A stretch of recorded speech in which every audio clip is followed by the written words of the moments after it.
and this year is no exception. So today we will hear from three speakers, and it's been a day. But we're going to hear from three speakers today. They've been working on their speeches for a while now, under the direction of Mr. Miller. And I always enjoy what little bit of wisdom or thought that they bring to us. Now, we have been reading a couple of books. Today, we're going to talk about the Iliad, just a second, right? We know that there's this character in the Iliad who is an older guy. He likes to talk. He likes to give his opinions. He likes to tell stories about the good old days when he could have whipped all of the enemy with his one arm tied behind his back and still, been done in time to go have tea at home. So he's an older guy. But in the Greek tradition, they respect him because he has this wisdom. Right? He has this. He's made it this long in battle, right? And he still goes out and he does great things. Now, first of all, it's a hopeful thought for me that perhaps even in my old age, I might still do something worthwhile, even if I become a garrulous old man. But today, you guys get to be that guy. Now, who is it? Nestor. Okay, you all pass. Nestor. Nestor is, again, he's the wise old counselor who's still fighting in the Trojan War. And he's one of the guys that even makes it back home from the Trojan War, not to spoil it too much, and continues to do great things. And you're like, man, this guy. So today, you three will get the honor of, and there's this moment in the Iliad when everything's kind of gone awry for King Agamemnon. Right? He's lost his best warrior, Achilles. He doesn't know what to do. And Nestor says, you got to go make up. You got to go back to him. You got to apologize, and you have to, right? You have to go back and make amends, and now do this. And it's the beginning of a change in the book. And Agamemnon responds to Nestor, that's no lie, old man. A full account you give of all my acts of madness, mad. Blind I was. Not even I would deny it. Why, look, that man is worth an entire army. The fighter Zeus holds dear with all his heart. How he exalts him now and mauls Achaea's forces. Crazy, right? I couldn't even see the truth. And so today, you get to play Nestor. You get to say, look, I love this. You guys are like, if only I had done this when I was your age. If only I had thought this if only I had recognized this. It's great wisdom. You guys are right in the middle of it. So I'm excited to hear it. I like to hear, what did you learn? You guys get to be the proud recipients of this knowledge, right? Honor the wisdom they have. They're going to give you some wisdom today. You're going to go, oh, there was a point to that thing we did. Right? And they're going to give that to you. So honor that today. Enjoy that. It's today's, it's a good day to hear from them. It's not just about you, having to be here, but you get to learn something from them. Are you guys in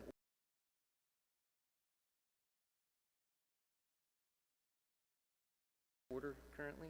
So first we will hear from Bennet Bozeman, then Evan Menew, and then Payten Langley. I will not interrupt in between each one. So I'm just going to let them come up, give their speech. But I hope that you enjoy it. I hope that you take wisdom from these wise old soldiers who have made it through the years here. So take heart, take wisdom, listen to them today. All right,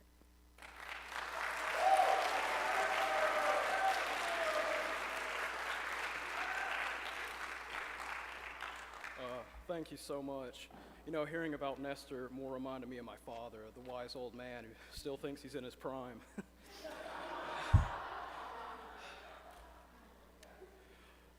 Welcome, Eastwood family, friends, and faculty. Thank you for your attendance at the Eastwood Senior Speeches of 2022. My name is Bennet Bozeman, and I am here to discuss the importance of preparation in the wonderful world of pool chemistry and furniture delivery. Summer jobs are a marvelous yet terrible combination of heat, chemicals, heavy lifting, sore backs, and stupid decisions. The days are incredibly long and hard, and I am here to walk you through an average workday in my summer of 2021. Pool chemistry is a uniquely fascinating yet horrible job. From the moment you start, you never quite know what you are in for. On my first day at the pool company, I had no idea what to do or how to do it. I was assigned my riding partner for the day, and we set off towards our first pool.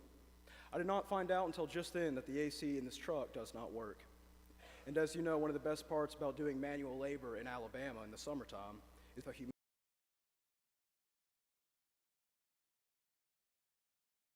humidity of 80%, when you can't even step out of the truck without sweating. But of course, it's not exactly better in the truck. So at this point, you essentially had to take your shirt off in order to present sweating through it. It was either sweat through the shirt or stick to the seat afterwards. So eventually we pull up to our first pool looking like lifeguards with no shirt, no shoes, wearing swimsuits, cleaning a pool. We first started off having to test the chemicals. In severe cases like algae or mold, you would have to shock the water or use muriatic acid. And let me tell you something about muriatic acid. Accidentally smelling it would put hair on your chest, but it would also burn the hair out of your nose. I can tell you that in confidence because I poured it into the first pool. The worst chemical to handle, however, was chlorine. No one tells you on the first day of the job how harmful chlorine is to your body, especially when you're not wearing a shirt, or that the chlorinators on pool pumps are usually pressurized. So, on my first day, as I was holding a fistful of chlorine tabs, I looked straight down the chlorinator and opened it up. At that moment, the chlorinator let forth a burst of gaseous chlorine, which, if you did not know, is not pleasant. So as I was crying, coughing up a lung, I dropped the chlorine all over my body. Now, as I was crying, coughing, my body becoming inflamed, I staggered around blindly to the pool and managed to jump in. I thought that the water would help cleanse off the chemicals, but I forgot in my haze that this was the same pool into which I had just poured the muriatic acid. So no, my first day as a pool chemist was not that great. But with preparation and experience, the next day and the following days went much easier because I was more prepared for most of the foreseeable possible outcomes. The knowledge I had gained through the mistakes of my first day carried over into the rest of my time there. Preparation at work or school can be the difference between a job well done and being burnt by acid like Two-Face. One of my first days delivering furniture did not go much better. I worked all summer with a very special coworker. We grew exceedingly close over the course of the summer. Something I ended up learning from this coworker is that whenever he asks you for help, you don't exactly know what you're getting into. He might ask you to come cut up a tree. You of course say yes, but then find out that the tree was the size of a house, or that 30 minutes of work is actually 4 to 6 hours. So he called me up one day and told me he had this job for me to help him with. He said it was a china cabinet that we had to take from Wetumpka back to Montgomery. So I said yes and began loading up. We met up and loaded up the truck with ratchet straps, dollies, skates, and blankets. Everything we could possibly need to move a piece of furniture. We drove up there and met the sweet lady who we were working for. She began leading us throughout the store until we saw it. It was the biggest china cabinet I had ever seen. I still remember measuring the dimensions. It was 7.5 feet tall, 4 feet wide, and 2 feet deep. And I think it weighed about 700 pounds. It was enormous and incredibly awkwardly shaped. The dollies and skates we had brought with us were useless. The base of the furniture was too ornate to put a dolly on without it breaking, and the base slats were too spaced out to use the skates. So that left us with one option: carry out. Well, scoot it out, 1 foot at a time. Finally, after a few hours, we got it out of the doors of the antique shop. And now the easiest part, loading it onto the trailer. Or at least, that's what me and my coworker assumed. As we were carrying it onto the trailer, the old store manager realized that it was too heavy for us and ran over to help. But he did more harm than good. He got on my coworker's side and began lifting up as I was being pushed down. My sweaty fingers were slipping, and my knees were about to give from burdening all the weight. I legitimately thought one of two things were going to happen. I would drop it onto my feet and break every bone below my shin, or I get lucky but drop the china cabinet worth $3,000. Suddenly, I saw a gray Tacoma grind to a halt in the parking lot a few yards away. A man in a Budweiser t-shirt hopped out of the truck and sprinted towards me. Without saying a word, he grabbed the side I was on and helped us set it on the trailer. The man did not say anything afterwards, and as I turned to say thank you, he left. But me and my coworker still refer to him as the Budweiser bodyguard. We got to the house triumphantly before we realized that we had to take it up some stairs. We got some other friends and even a random person on the street to help, but that's another story. The moral of that story, other than don't judge a man by his t-shirt, is that sometimes no matter how prepared you think you are, it doesn't matter. And that relates a lot to life. In the pool story, I told you how with preparation anything can be better. But in my furniture story, I told you that sometimes the preparation you do amounts to nothing. That applies a little too well to life, especially high school. Preparation is a necessary thing, even if you can't prepare for everything. There is a difference between failing a test because you didn't study and failing when you know you tried your hardest. I have only been on this earth for 18 years, and believe me when I tell you I am not the wisest person. But I can definitively say that in my experience, being prepared is better than the alternative. Preparation is an essential skill that must be learned throughout your life, not taught. You can never predict the future, but you can do your best to be ready for it. My thank yous were not too hard to write. When you get to a certain age, you can tell you who has helped you mature and who has helped you grow. For one, my parents. Papa, you were incredibly hard on me as a child. And as much as I resented it then, I can't thank you enough for it now. I hated waking up on Saturday mornings and going to work with you instead of sleeping in. But now that that's coming to an end, I just wish I could relive it again. I would not trade the work days and memories for the world. Mama, I cannot appreciate enough how kind you are to me and to others. No doubt you are crying right now hearing this, and that's just one of the reasons I love you. Thank you for always being so patient and supportive of most of my choices, no matter how dumb they were. I love y'all both more than you know. Stacy Kate, thank you for helping me put me on the path I am today, no matter how weird it is. I will never forget how much we were able to bond over simple things like car rides to school. I cannot express the joy I felt watching you mature into a kind and caring mother to Blakely. She has become the light of your world and of our family. Patrick, I know that we have been at odds for about 16 years, but I have loved watching you mature. The man I see in the crowd today is not the boy that I knew years ago. 16 is a hard age for people to make the right choices, as it sets the basis for the rest of your life in high school. But now I have complete faith in your ability to do so. To my class, I know that I am an incredibly deranged person sometimes, but thank you for putting up with me for the past 7 years. We made a lot of memories together, even though some of them are not what I expected or wanted to remember about high school. I sincerely hope that we do not all lose contact and part ways directly after high school. To the faculty, both academically and athletically, I have had almost all of you as a teacher or coach, and so I can say definitely that I am not the easiest student to teach.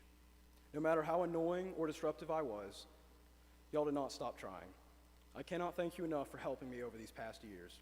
I do not think there's another school around that takes as much stock in their students or athletes as y'all do. I was not excited when I first learned about coming to such a small school, as it was different than what I was used to. But thanks to the students and teachers, I feel that I have forged bonds here that cannot be broken. Thank you.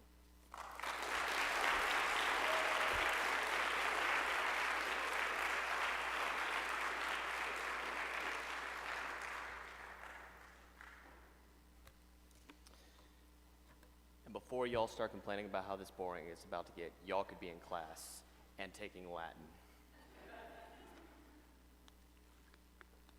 Good afternoon, Eastwood faculty, students, friends, and the family members that have to be here to listen to this speech. I'm sorry. Thank you all for being here. Now, to start this off, I would like everyone here to think of the coolest or most fun adventure you've ever been on. You got it? For some people, it may be a thrilling roller coaster. For others, it may be getting Mr. Miller's homework done the period before while Ms. Geiger is lecturing on satire. My ideal adventure would be a 60-mile hike and not seeing civilization for 2 weeks. Adventure is important as it impacted me in many areas of my life, mainly campouts and Boy Scouts. It showed me how to find fun in every situation, how to push past my limits, and how to be a leader among my peers. but I couldn't have just started off on those fun and dangerous adventures. I had to start small. I noticed similar things in Eastwood education. There are 3 levels to the classic education: grammar, logic, and rhetoric. There are 3 types of campouts that come to my mind that I've been on: Cub Scout campouts, standard campouts, and Boy Scout campouts, and high adventure Boy Scout campouts. First, the grammar stage is composed of small building blocks of one's education, like maths, arithmetic, learning the different classes of vertebrates, and reading simple books like Junie B. Jones, being a scout. It's all the fun things.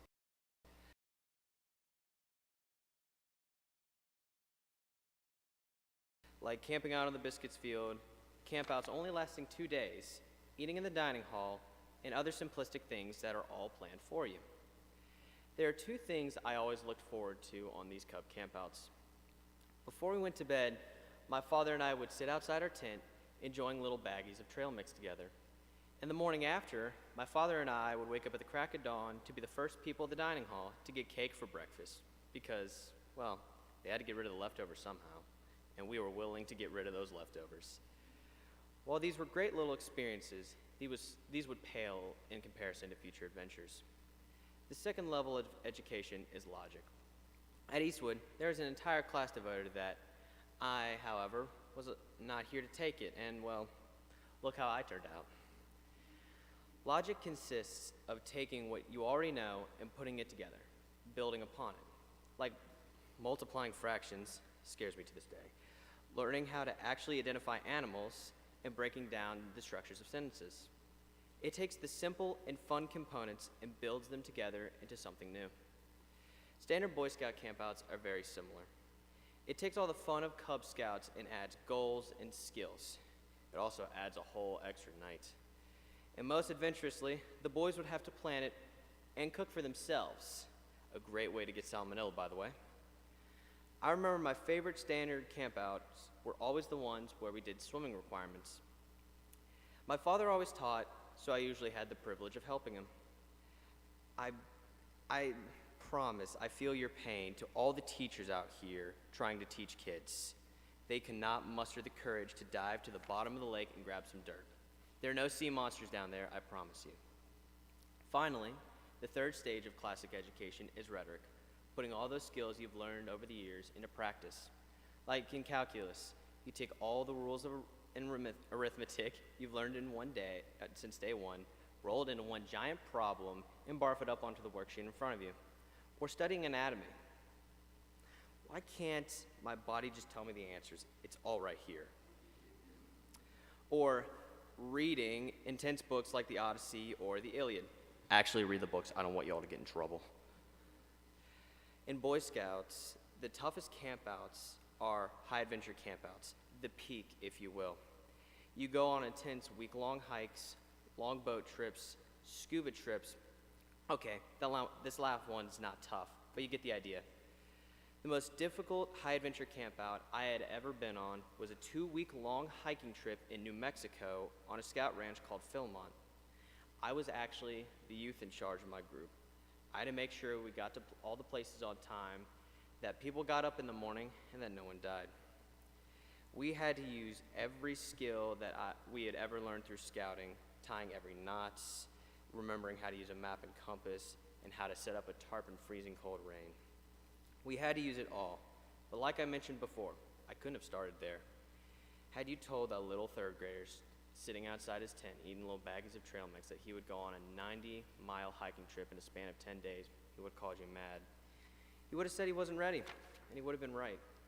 I had learned so many skills and lessons along the way before I took on those big adventures. But had I not done that adventure, all the things I would have learned would have been useless. So, is this a shameless plug for scouting? Maybe. No. Yes. But I want to go back to my first question of this speech. I asked everyone here to think of the coolest or most fun adventure that you've ever been on. Now I want to change that question just a little. What is the most fulfilling adventure you've been on? One where you can say as confidently as Robin Williams sucked the marrow out of life. One where you survived, where you triumphed, where you could say, I could do that again. Does the way you go through school look like that? Is it full of whining, complaining, and I don't wanna, as I've heard from a lot of my class? Or do you see it as an adventure, something new to learn, with an attitude of, I can do this? I challenge you all, teachers and students alike, to see life and your education as an adventure. Now, to the people who have been a vital part of my adventure, to all the teachers over the years, I am so sorry. But on a real note, thank you for pouring your time, energy, and love into the students of this school. Only fools would teach if they didn't love children in one way or another. Deep down, we all appreciate what you've done for all of us. Mr. Teal, dadgummit, you couldn't have been here. I shed a tear or two when you said it was your last year. You've impacted me and my class so much, eating lunch with us, playing our games with us at lunch, and laughing at us when we were being extremely idiotic in your class. You love us like family, and we look up to you like we are your children. I know you aren't truly leaving, but the faculty and students will all miss you, and there will be a teal-sized hole that I'm afraid the school won't be able to fill. Thank you so, so much. And now, a shout out to Miss Menew. Lindley doesn't know if you're going to be here for the speeches, so I'm doing it for her. The way you teach, the knowledge you share, and the patience you display, and the love that you show makes you one of the best teachers ever. Amazing teachers like you are hard to find, difficult to part with, but impossible to forget. Thank you for making a difference in so many of the students' lives. And now from me, thank you personally for what you've done for her. And you crazy people. The class of 2022, you are a crazy group of individuals. I have cherished every moment and enjoyed every joke. There are many times where I said I never want to see any of y'all again, but we both knew that was a lie. Come visit me anytime you would like. And to those of you who were here in 9th grade, thank you for accepting that spastic and crazy child I was into that family group. I really appreciate it. Coming into a new school was scary. Thank you all for being such a great friends and family. Grandma and Grandpa, thank you for always listening to my stories. There are a fair amount of them you probably could have gone without hearing, but thank you anyways. I have felt your love every time I see you in a crowd and see your beaming smiles. Thank you for all your love. To my #1 fans, Granny and Granddaddy, for every story, laugh, secret treat, dollar slipped into my pocket, and football game watched at your house, I don't know how to repay it. You've seen my successes and my failures, my highs and my low lows, but you've always supported me. I love you so much, so much. Now, give me a second, I need some water. God, talking's hard. We all know that song from Tangled, Mother Knows Best. My mother shows how true that song is. Mom, you always know what to do in any circumstance, what to say in any situation, and how to always find peace. Thank you for all the hard times you've gotten me through, all the great times we shared, and all the advice you've given me over the years. Could not have asked for a better mother. Dad, as I said at my equal court of honor, you're my example, my aspiration, the man who I could go for advice, my hero, my legend. When I was younger, I wanted to be something like an astronaut, but now all I want to be is you.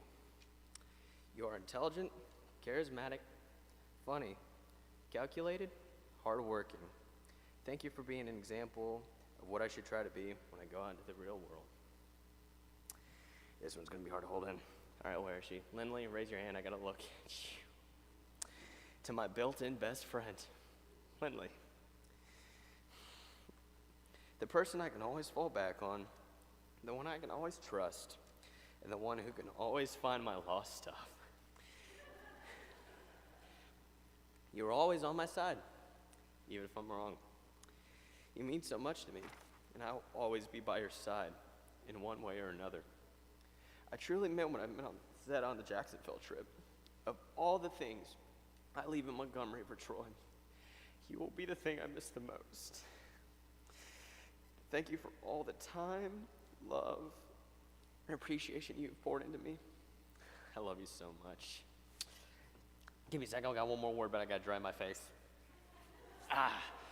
All right, back to serious. All right, so to quote every kid in 2019, YOLO, you only live once. So that one life you have, make it an adventure, make it count. Thank you.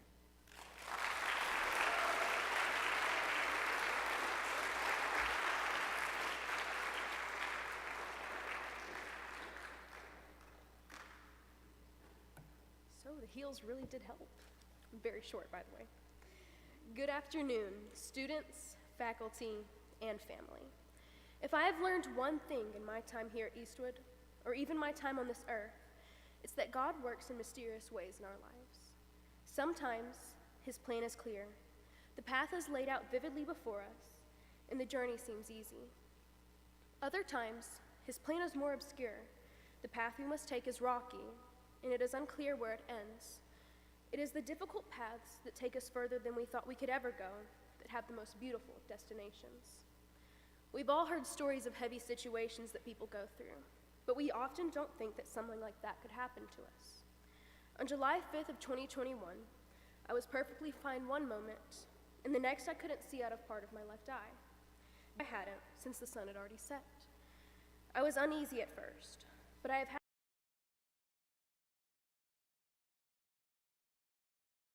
had optical migraines before and believed that it was nothing more than that. But the next day it was worse. The spots in my eye were bigger and brighter. I went to the doctor, still hoping that it was nothing serious. But when the doctor hurried out of the room to get an appointment for me with an eye specialist, I knew that it was something serious. He told me I had yellow fluid spots sitting in the choroid of my eye, and that I needed to immediately see his colleague, who was a retina specialist.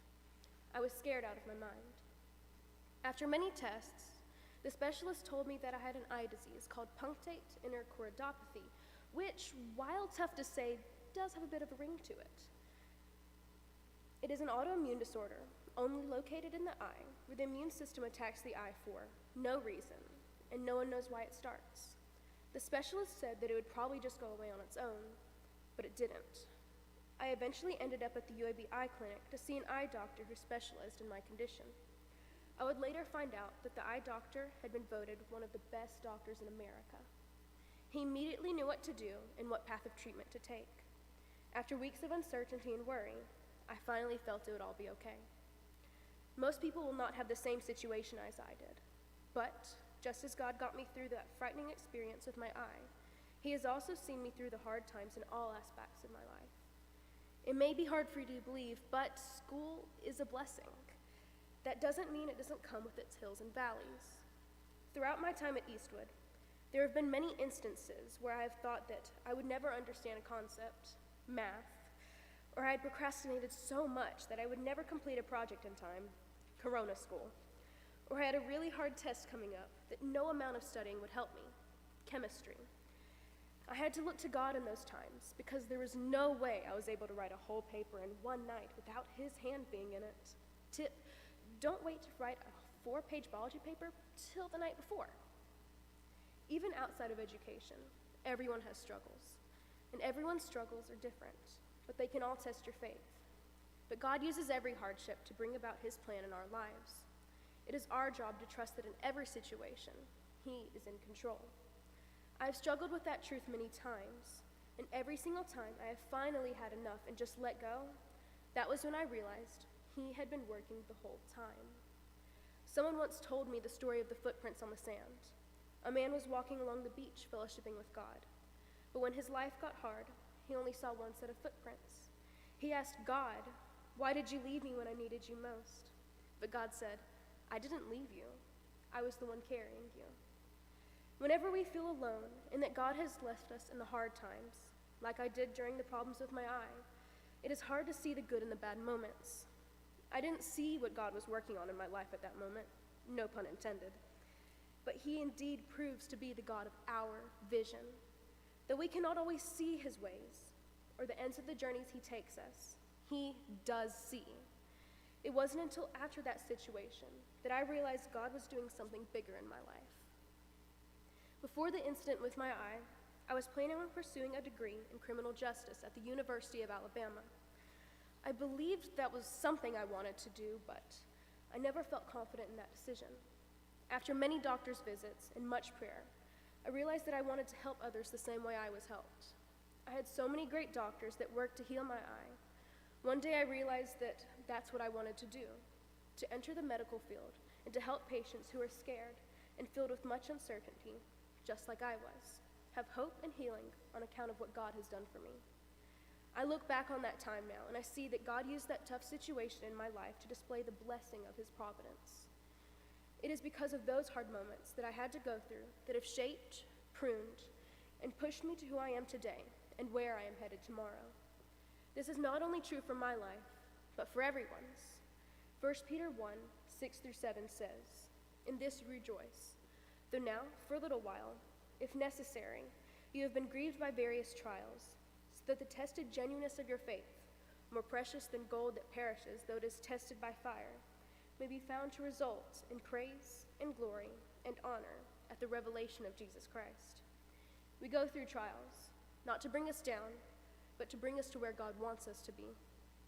No one has ever faced a trial and has not been changed by it on the other side. We must trust in the plan God has for our lives in the face of adversity, for it has proven time and time again in my life to be way better than anything I could have ever done for myself. I would like to thank the people that have played an impactful role in that plan.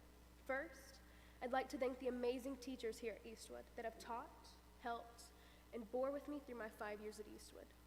Thank you for helping shape me into the person I am today. I would not be standing right here now if it wasn't for the love you all have shown me through my 5 years. Mr. Givens, thank you for helping me this past year with being out when I had to go to my Birmingham appointments. I greatly appreciate it.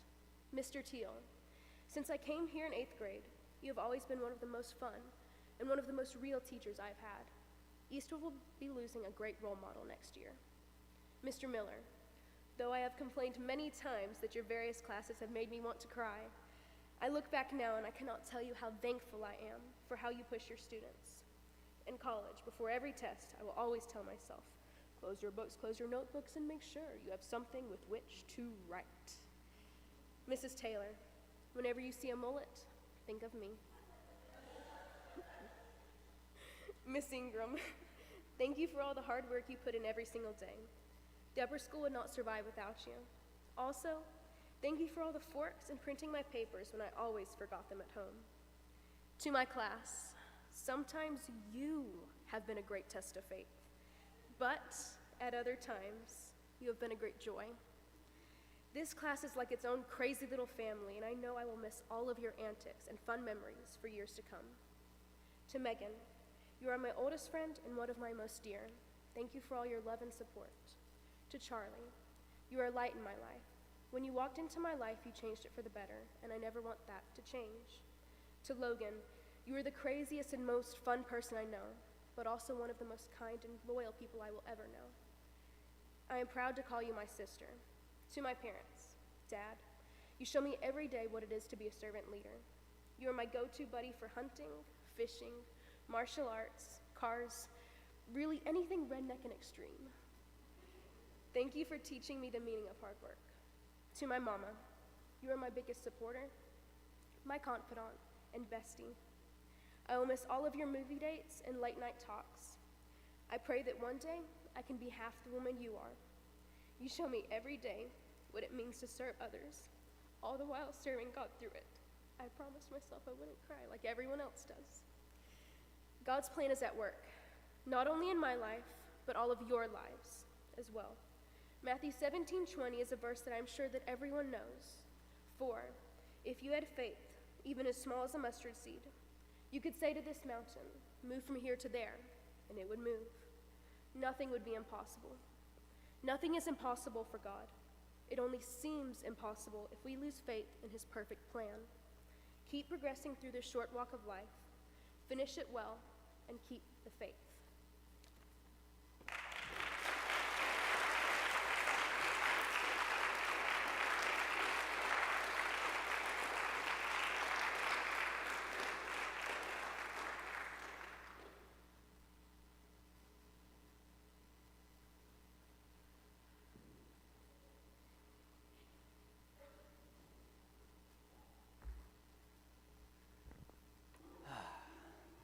Well done. Well done. And you guys are finished. See? There you go. All those suckers behind you still have to go. And they've got big shoes to follow there. Not to fill, I suppose. They're not taking your place. Just, okay. So, it's always good to hear their words. Right? It's good to be reminded, right, that yes, you too will grow up, and we will get to hear from you one day as well. So, listen to their wisdom. Thank you, guys. Thank you again to Mr. Miller for his hard work with them.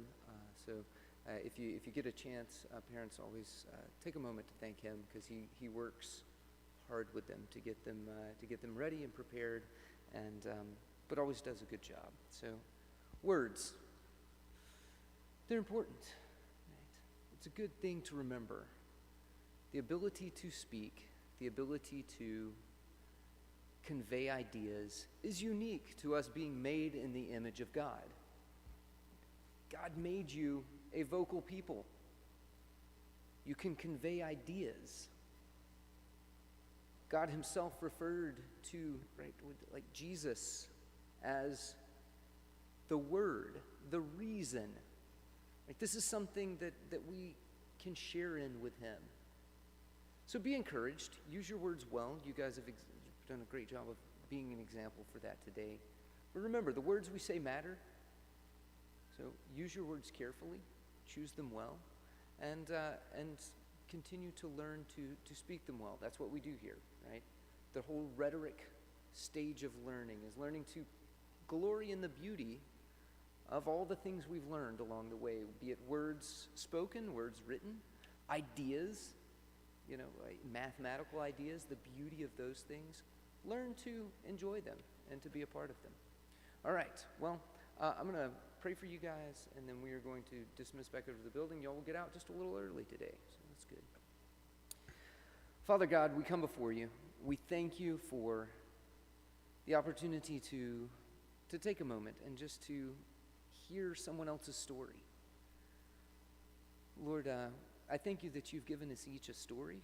Lord, you've given us each opportunities to learn and to grow through that story. I thank you for the three stories we heard today. Lord, for the wisdom, for the truth therein. And I pray, Lord, that you would just continue to work in us and through us to convey your truth to the world around us. Lord, that we would always be ready to give an answer, a response for the hope that is in us. Lord, that we would lead lives that evoke that hope in others. Lord, I pray for these seniors. I pray that you would help them to finish this year well.